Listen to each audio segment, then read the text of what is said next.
बाद आप सभी का स्वागत है। रुक कर लेते हैं एक और बड़ी खबर का। अजमेर विवादित नारा मामले को लेकर इस वक्त की बड़ी अपडेट आपको बता दें। गौहर चिश्ती की आज पेशी की गई। पुलिस ने गौहर चिश्ती को पेश किया। मजिस्ट्रेट के आवास पर गौहर चिश्ती की पेशी की गई। गौहर चिश्ती को जेल भेज दिया गया है। तो पुलिस ने 1 हफ्ते रिमांड पर रखकर गौहर चिश्ती से पूछताछ की। पूछताछ में कई राज गौहर चिश्ती ने उगले। उसके बाद मजिस्ट्रेट के सामने, मजिस्ट्रेट के आवास पर गौहर चिश्ती की पेशी की गई। और उसके बाद इस वक्त की ये बड़ी अपडेट आपको बता दें, गौहर चिश्ती को जेल भेज दिया गया है। ये तस्वीरें आपको दिखा रहे हैं। कड़ी सुरक्षा के बीच पुलिस गौहर चिश्ती को लेकर जाते हुए मजिस्ट्रेट के आवास पर पहले गौहर चिश्ती की पेशी की गई और उसके बाद गौहर चिश्ती को जेल भेज दिया गया है। और इसी खबर पर ज्यादा जानकारी लेंगे। इस वक्त दिल्ली से सहयोगी अभिजीत दवे सीधे हमारे साथ जुड़ चुके हैं। अभिजीत, माफ कीजिएगा, अजमेर से सहयोगी हमारे साथ अभिजीत जुड़े हुए हैं। अभिजीत, गौहर चिश्ती की पेशी की गई है, क्या हुआ वहां पर? क्या कुछ बातें निकलकर सामने आई? क्या कुछ हुआ पेशी के दौरान? पूरी जानकारी दीजिए जरा।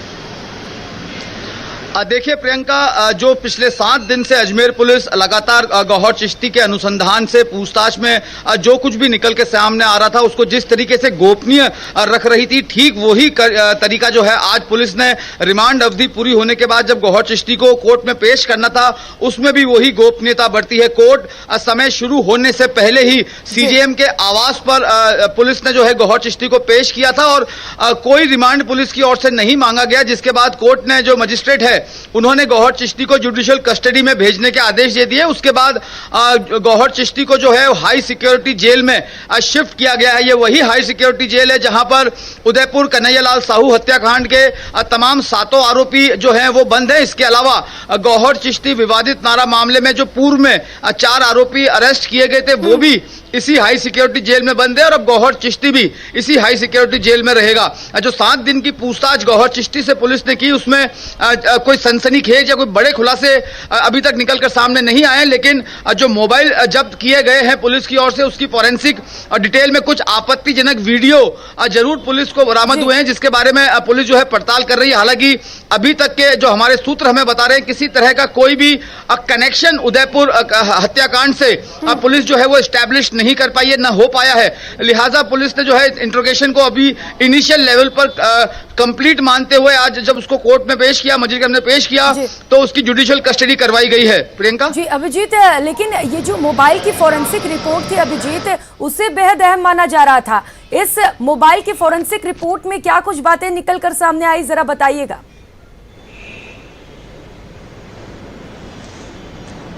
देखिए, अभी तक की जो डिटेलिंग निकली है गौहर चिश्ती के मोबाइल से वो जो है कम से कम इस चीज को एस्टैब्लिश नहीं कर पा रही है कि कन्हैयालाल साहू हत्याकांड के आरोपियों से उसका कोई सीधा संपर्क रहा हो। लेकिन ये जरूर एस्टैब्लिश उसमें हुआ है कि 17 जून को विवादित नारा देने के बाद में गौहर चिश्ती जो है वो अपने लोकल कॉन्टैक्ट्स के जरिए, उनकी मदद के जरिए जो है, जो नासिर नाम का एक युवक जिसे पुलिस ने अरेस्ट भी किया था, बाद में जमानत पर छोड़ दिया गया था, उसकी मदद से वो 28 जून को अजमेर से जयपुर फरार हुआ था और 2 दिन जयपुर में अबरार नाम के युवक के यहां पर ठहरने के बाद 30 जून को नासिर के साथ ही गौहर चिश्ती जो है वो हवाई मार्ग से हैदराबाद की ओर भाग गया था।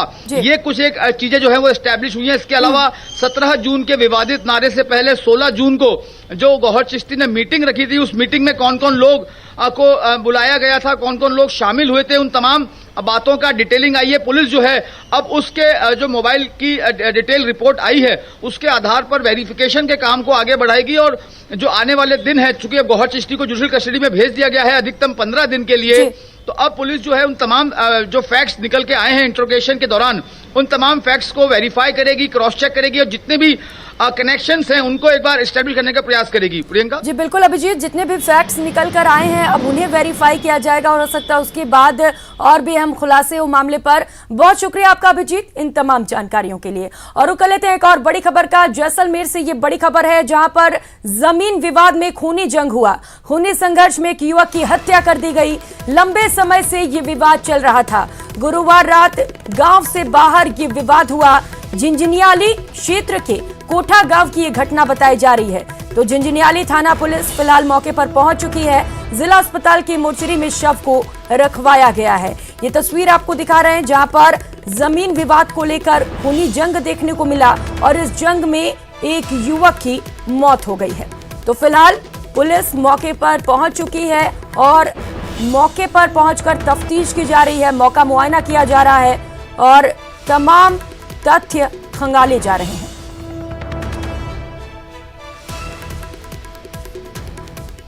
तो जैसलमेर से इस वक्त की ये बड़ी खबर आपको बता रहे हैं जहां पर जमीन को लेकर खूनी खेल देखने को मिला और खूनी संघर्ष में एक युवक की हत्या कर दी गई है।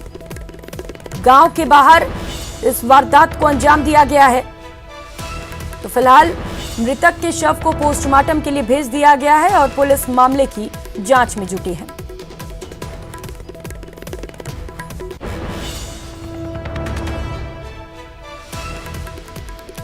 श्रीकांत जैसलमेर से सहयोगी हमारे साथ जुड़ चुके हैं, इसी खबर पर ज्यादा जानकारी देंगे। श्रीकांत, क्या है पूरा मामला और कहां तक पुलिस की जांच पहुंच पाई है फिलहाल?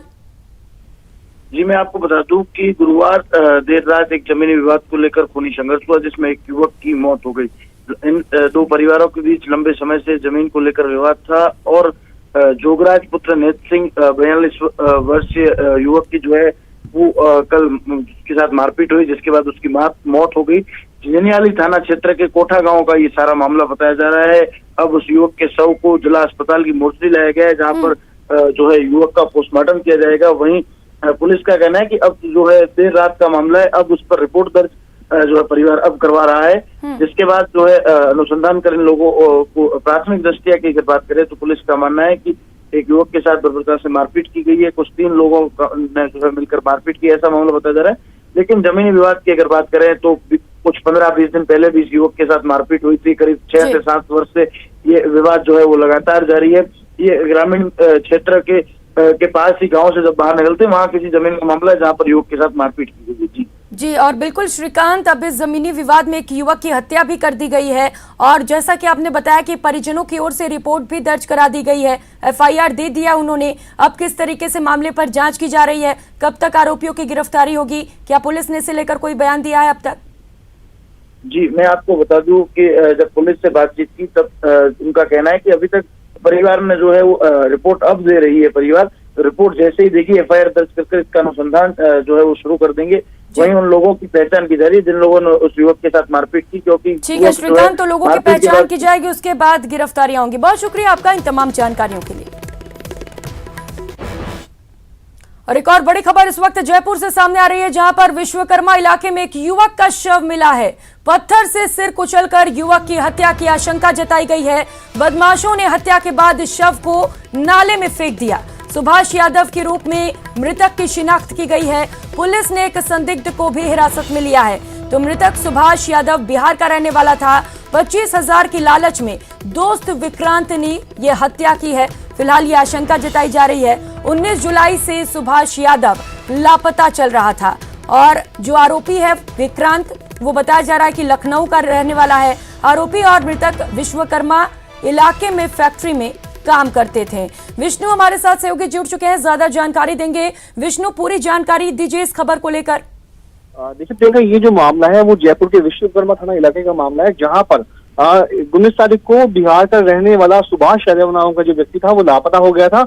उसके बाद उसके बेटे ने कल विश्वकर्मा थाने में गुमशुदगी की रिपोर्ट दर्ज कराई थी कि उसके पिता सुभाष यादव 19 जुलाई से लापता हैं और पुलिस ने तब जाकर के CCTV फुटेज जब खंगाले गए और मोबाइल कॉल डिटेल्स की जब जांच की गई तब सामने आया कि सुभाष यादव जयपुर में के विश्वकर्मा इलाके में मजदूरी करता था और वह 19 जुलाई को एक ATM से जो है 25,000 रुपए निकाल कर लाया था। घटना के वक्त CCTV फुटेज में सामने आया कि विक्रांत नाम का जो शख्स था जो कि लखनऊ का रहने वाला है वो उसके साथ में ही था और हत्या के बाद में वो मतलब सुभाष के गायब होने के बाद वो लापता चल रहा था। ऐसे में पुलिस ने विक्रांत की खोज की, उसको पकड़ने के बाद जब पूछताछ की गई तब सामने आया कि रुपयों के लालच में 25,000 रुपए लूटने के लालच के अंदर विक्रांत ने अपने ही साथी सुभाष यादव की हत्या कर दी और 19 जुलाई को बैंक से पैसे निकालने के बाद विक्रांत उसे बातों में लगाकर एक सुनसान जगह पर ले गया रोड नंबर 17 के आसपास और वहीं पर उसने पत्थर से सिर कुचल करके सुभाष यादव की हत्या कर दी। उसके बाद सुभाष के नाले को विक्रांत ने एक नाले में फेंक दिया, शव को नाले में फेंक दिया और वहां से फरार हो गया। तो ऐसे में पुलिस ने आज शव को विक्रांत की निशानदेही पर बरामद कर लिया गया है और हत्या का मुकदमा दर्ज कर विश्वकर्मा थाना प्रभारी रमेश सैनी के नेतृत्व में तत्काल इसका कार्रवाई को अंजाम दिया गया और विक्रांत जो है पुलिस की गिरफ्त में है। जी ठीक है, बहुत शुक्रिया आपका विष्णु इन तमाम जानकारियों के लिए। और अब बात भरतपुर की। भरतपुर के एक निजी अस्पताल में इलाज के दौरान एक महिला की मौत हो गई, जिसके बाद परिजनों ने जमकर हंगामा किया। परिजनों के हंगामे की खबर के बाद मौके पर मथुरा गेट थाना पुलिस पहुंची और मामले को शांत कराया। जानकारी के अनुसार पट्टी की रहने वाली पूरन देवी बारिश में गिर गई थी। उसके बाद परिजनों ने उन्हें एमजे हॉस्पिटल में भर्ती कराया, जहां पर उसका इलाज किया गया। लेकिन कल देर शाम को ऑपरेशन के बाद महिला की स्थिति बिगड़ने लगी और फिर उसकी मौत हो गई। हालांकि परिजनों का आरोप है कि एक कंपाउंडर ने गलत इंजेक्शन लगाए, जिसकी वजह से महिला की मौत हो गई। हॉस्पिटल में एक महिला की इलाज के दौरान मृत्यु की सूचना मिली थी। सूचना पर जो है डेड बॉडी को आरबीएम की मोर्चरी में शिफ्ट करवा दिया है। सुबह पोस्टमार्टम कराया जाएगा और जैसा परिजनों द्वारा जो भी रिपोर्ट पेश की जाएगी उसको कार्रवाई। मैं आज जो थी मतलब चोट खा गई थी कि बरसात की वजह से उनके हाथ में चोट आई थी और मैंने बढ़िया हॉस्पिटल समझ के ये था एमजे हॉस्पिटल में भर्ती कराया गया था। बोल रहे थे कि आप, मैंने बोला था कि इसको अभी भर्ती करना नहीं, प्लस्तर कर दो, आप छुट्टी हो जाएगी। बोल रहे थे आप पैसे जमा कराओ। मैंने पैसे तो नहीं है।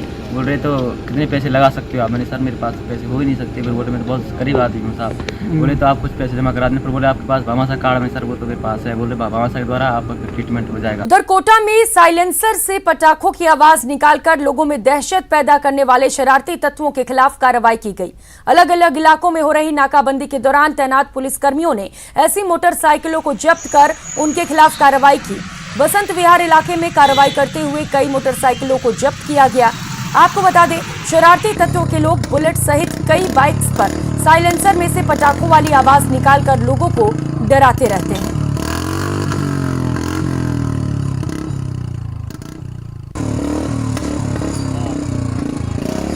क्या यार मली गया।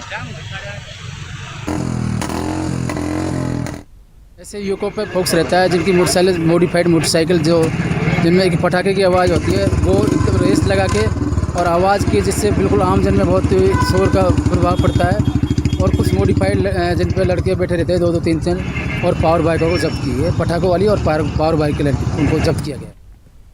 और कर लेते हैं अगली खबर का। 12 में अब तक औसत से 35% अधिक बारिश दर्ज की गई। वहीं बीते 2 दिनों में 12 शहर समेत छबड़ा, अंता, किशनगंज समेत विभिन्न जगहों पर तेज बारिश हुई है।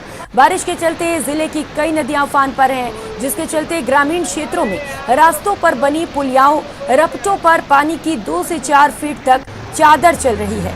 खास बात यह है कि लोग अपनी जान जोखिम में डालकर सड़क पार कर रहे हैं और इस चक्कर में अब तक 2 लोग अपनी जान गंवा चुके हैं। तो ये तस्वीर आपको दिखा रहे हैं 12 से, जहां पर तेज बारिश का दौर जारी है और यहां पर पानी की चादर भी चल रही है। सड़कों की ये तस्वीरें आपको दिखा रहे हैं। बावजूद इसके लोग डरे बिना, अपनी जान की परवाह किए बिना इस पानी को पार करते हुए देख सकते हैं आप। और ये देखिए, ये बाइक से ये शख्स कैसे इस सड़क को पार कर रहा है, अपनी जान की परवाह किए बगैर ये सड़क पार किया जा रहा है। ऐसे में कभी भी यहाँ पर बड़ा हादसा हो सकता है। आपको बता दें, अब तक 2 लोग अपनी जान भी गंवा चुके हैं। बावजूद इसके लोग हैं कि मानने को तैयार नहीं है। न्यूज़ 18 राजस्थान आप सभी से एक बार फिर यह अपील करता है कि अपनी जान की परवाह करें और अपनी जान को मुश्किल में बिल्कुल भी ना डालें। वहीं अजमेर के मसूदा थाना इलाके में बीती रात एक चलती ट्रक में अचानक से आग लग गई। इस हादसे में ट्रक चालक की जलकर मौत हो गई।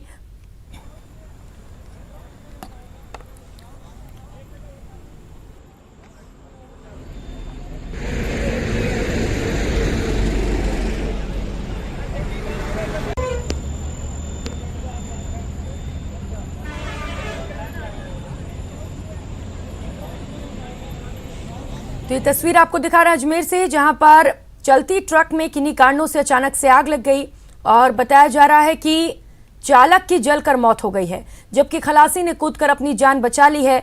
मृतक चालक का नाम छीतर सिंह रावत है, जो खेड़ी गांव का रहने वाला था। बताया जा रहा है कि आग शॉर्ट सर्किट की वजह से लगी थी। सूचना मिलते ही पुलिस मौके पर पहुंची। फायर ब्रिगेड की मदद से आग पर काबू पा लिया गया है।